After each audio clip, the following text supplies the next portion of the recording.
because, you know, they bite when they're young sometimes. Yeah, but are you single? Come on. No. Okay, then respect. Okay. It's like, well, come on, Josh. Let's be as off the market as it gets. All right. Hey, respect. I hear you, bro. Shit. Good men taken. I like that. But yeah, okay, cool. And honestly, bro, that's what separates a lot of people from not only new people coming in the hobby, but just anyone who's been in the hobby who doesn't like to help other people. And you know, that probably did something at some point back when there was no social media, but now it's kind of like you're an idiot for not trying to help because we're all just trying to help each other. You know what I mean? Yeah, like if you don't help somebody, they're gonna find out help from somebody else, you know. And yeah, exactly. And then they're gonna remember like that guy's a dick. Like he didn't want to help.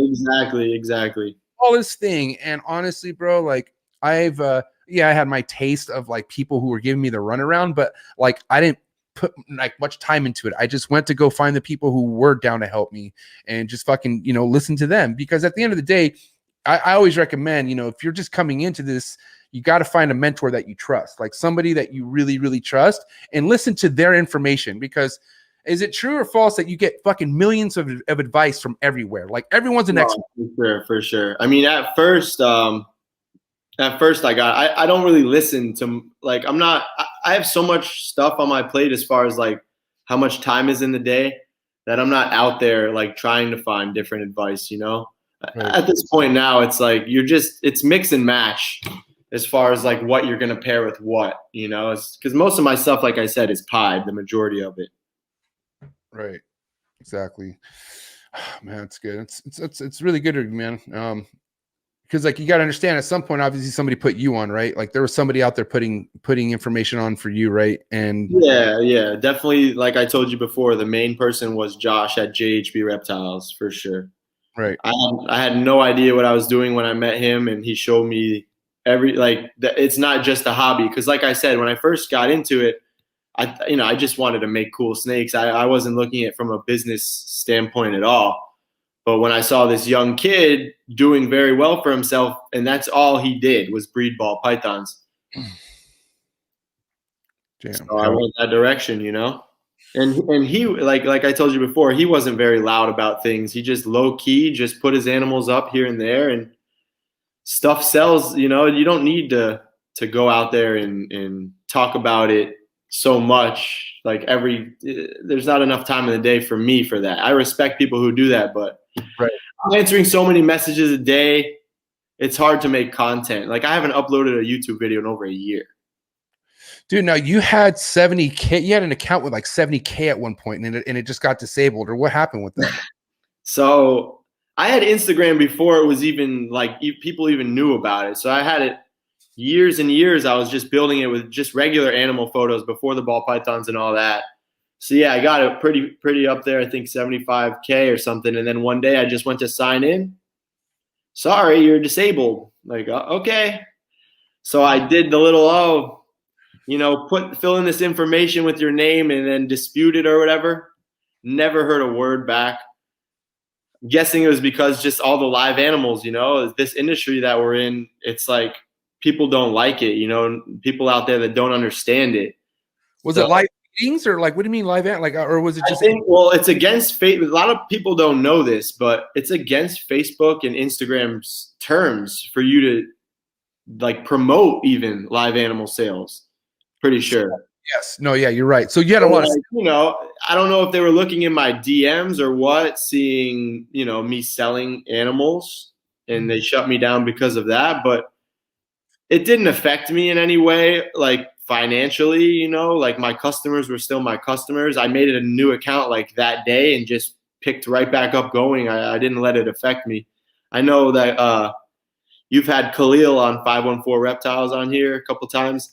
He was one of the first people to message me. He's like, bro, what happened to your account? Like, where'd you go? I'm like, man, I don't know. They disabled me, and it goes to show how much support everybody has in this community. I've never met this kid in my life, and he's like shouting me out, trying to get my new account going and stuff like that. So that's pretty cool that there's people that'll support you like that you don't even know. Yeah, it is cool, man. And it sucks too because I've randomly seen that like multiple times of people accounts just fucking boom, you know, like just getting disabled or locked out or whatever, you know, like it's crazy. Yeah, from what I heard, I'm not sure how true this is that PETA has people in Facebook that work there, like as moderators and stuff. I don't know. Like I remember like a year ago, year and a half ago, where a lot, like you said, a lot of accounts started disappearing, especially on Facebook. You know, there was like a big wave of that. It's slowed down now, but I'm pretty sure that I'm not pretty sure, but like PETA might have had a lot to do with that. From what I heard, I don't know how true that is.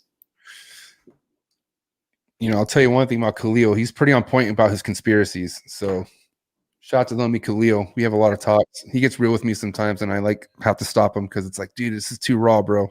I love that guy, bro. He's amazing. What, conspiracy theorist stuff, you mean? He's just on point. Like he has his, you know, his seeing it, and like a lot of it's like it hits home, you know. I don't want to get too involved because we're not going to get into politics right now, but it's just, you know. Yeah, I can't do that. You know, you'll lose half your business. Yeah, I mean, not that I matter about it. I just don't want to bore people. You know what I mean? I just don't give. Now we're talking about the real deal shit. But so that you know, at what point? I know you said, you know, I wasn't trying to make this a business, but I mean, as of right now, is it a full-time thing for you, or are you? Oh yeah, it's been since 2015. Respect. So, I mean, like I said when I was talking earlier, I tried to cut out all of the overhead of, you know, keeping snakes. It wasn't much for me. I had a small warehouse. Like I think the rent was like started off at like $450 a month. You know, it's nothing crazy. I could easily afford it. There was no electric bill. There was also no running water. So, you know, starting my company, I'm sitting there filling 5-gallon buckets of water at the hose, spitting it outside, you know, like it was tough. I definitely didn't have it made as far as like the ease of it. But I mean, my rat bill wasn't much back in the day. So it was really easy. I mean, small rats back then were $1 a piece. So you had 60 snakes, that's $60 a week. It's nothing. Right. Dang. And that was like you had a hookup on that? Was that somebody local that you were buying from? I definitely wasn't Pet Shop. So I mean, there's a guy down here. There's been a couple people, like, you know, you go through your rodent suppliers, but we had guys like just delivering to us in a big van. Different companies that have big white vans, they pull up and you get your rats from them. Right now, I have to drive 2.5 hours to get rodents. That's how bad it is. Damn, that sucks. I mean, things are really bad right now in Florida as it is, period, with animals, right? Like, it's not good. Like the laws, you mean? Yeah.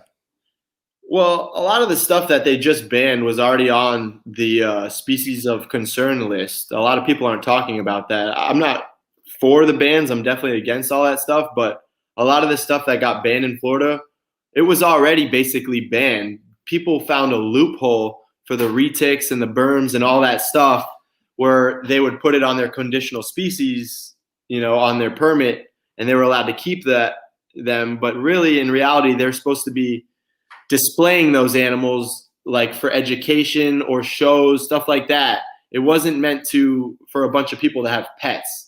And I think FWC saw that and realized that all these people are getting through that loophole. So they really banned them for good. But the issue is that they threw the tegus and the green iguanas on that ban. That's what was the big issue, you know? And how that they won that over by saying that they might, there's not a population of them, but they might, you know, there might be a wild, I think there was the African rock python. They said there's not a wild population, but there might be. So we're just going to ban them. Like, what do you mean there might be? You could say that about cats and dogs and anything. Anything you let outside, there could be a wild population. So to base banning something completely on there might be, it opens the door for them to do that with anything. It's scary, really, but I try not to think about all that. I try to live my life day by day because anything can happen, you know? It's all you could do. Day by day. If I move out of Florida, I will, you know? It is what it is. We can't do nothing else but take it day by day. That's it. I'll be saying that's one of the big things in this hobby is you can't think too far ahead. Like people will be like, oh, what are you producing this year? It's like, I don't know. You know, I'm putting in some crazy pod combo males in with females. We'll see what comes out because anything can happen. You know, I could have a fire, knock on wood, I could have a fire burn down everything. So I never get ahead of myself. I know I'm working on like, you know, not saying the word no so much, you know, because no could be negative. Like there's a lot of options other than no, but I'll tell you one thing I always enjoy saying no to. And that's when a motherfucker hits me up, like almost demanding that I make a wait list. Or like, you know what I mean? And I'm like, hey, did you do a wait list? Can you put me on it? I'm like, I don't do wait lists. Well, why wouldn't you want to? I have so many people that have asked that. And I'm like, look, it's first come, first serve, man. Like if you see it, hit me up if you want it, you know? Dude, that's it. I told people, I was like, watch my stories, man. I was like, if you really want something, it goes on my stories, bro. And God, you know, bless all my followers. Cause like I said, I didn't have to use fucking Morph Market once last year. I mean, I didn't have a million clutches, but still, I didn't have to fucking put one animal on Morph Market. You know how great that the majority of my stuff, I hate to say it, but it doesn't even hit Morph Market. I have so many people that I've sold animals to that are constantly messaging me, what's hatching, what's hatching, what's hatching.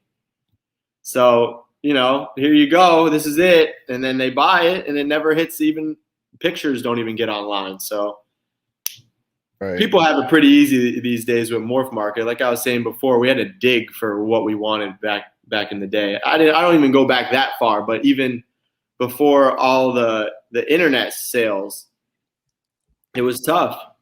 Right.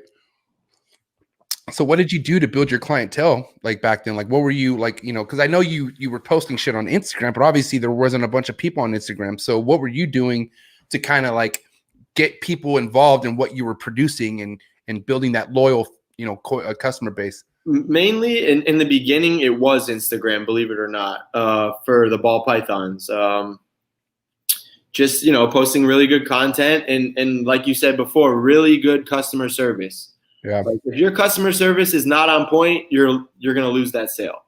And it really, at the end of the day, it really is not even about the sale. I just enjoy giving people knowledge on whatever they need to know, you know? Everybody needs somebody that they could get information from, and I'm happy to give it.